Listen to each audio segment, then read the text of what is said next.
ನಮಸ್ತೆ ನವಕರ್ನಾಟಕ ಟಿವಿಗೆ ಸ್ವಾಗತ. ನವಕರ್ನಾಟಕ ಟಿವಿ ಜನಪರ ನ್ಯಾಯಪರ. ನೀವಿನ್ನ ನಮ್ಮ ಚಾನೆಲ್ ಸಬ್ಸ್ಕ್ರೈಬ್ ಮಾಡಿಲ್ಲ ಅಂದ್ರೆ ಈ ಕೂಡಲೇ ಲೈಕ್ ಮಾಡಿ, ಶೇರ್ ಮಾಡಿ, ಸಬ್ಸ್ಕ್ರೈಬ್ ಮಾಡಿ, ತಪ್ಪದೆ ಬೆಲ್ ಐಕಾನ್ ಕ್ಲಿಕ್ ಮಾಡಿ.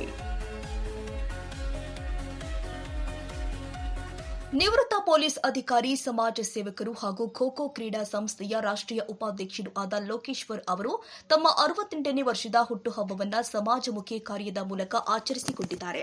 ತಮ್ಮ ಹುಟ್ಟುಹಬ್ಬದ ಅಂಗವಾಗಿ ತಿಪಟೂರು ತಾಲೂಕಿನ ಗೊರಗೊಂಡನಹಳ್ಳಿಯ ದೀನದಯಾಳು ಹಿರಿಯ ಪ್ರಾಥಮಿಕ ಶಾಲೆಗೆ ಭೇಟಿ ಕೊಟ್ಟ ಅವರು ಶಾಲೆಯ ವಿದ್ಯಾರ್ಥಿಗಳಿಗೆ ಅಗತ್ಯವಾದ ನೋಟ್ಬುಕ್ಗಳನ್ನು ವಿತರಣೆ ಮಾಡಿದ್ದಾರೆ. ವಿದ್ಯಾರ್ಥಿಗಳ ಶಿಕ್ಷಣಕ್ಕೆ ಪ್ರೋತ್ಸಾಹ ಕೊಡುವ ಉದ್ದೇಶದಿಂದಾಗಿ ಕೈಗೊಂಡ ಈ ಕಾರ್ಯಕ್ಕೆ ಶಾಲಾ ಆಡಳಿತ ಮಂಡಳಿ ಹಾಗೂ ಸಾರ್ವಜನಿಕರಿಂದ ಮೆಚ್ಚುಗೆ ವ್ಯಕ್ತವಾಗಿದೆ.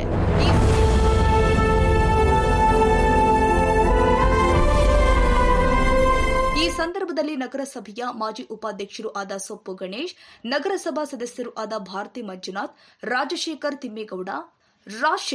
ತಿಮ್ಮೇಗೌಡ, ದೀನದಯಾಳು ಹಿರಿಯ ಪ್ರಾಥಮಿಕ ಶಾಲೆಯ ಕಾರ್ಯದರ್ಶಿ ಕುಮಾರಸ್ವಾಮಿ, ಮುಖ್ಯೋಪಾಧ್ಯಾಯರು ಆದ ಮರುಳಯ್ಯ ಸೇರಿ ಶಾಲೆಯ ಶಿಕ್ಷಕರು ಹಾಗೂ ಸಿಬ್ಬಂದಿ ಉಪಸ್ಥಿತರಿದ್ದರು.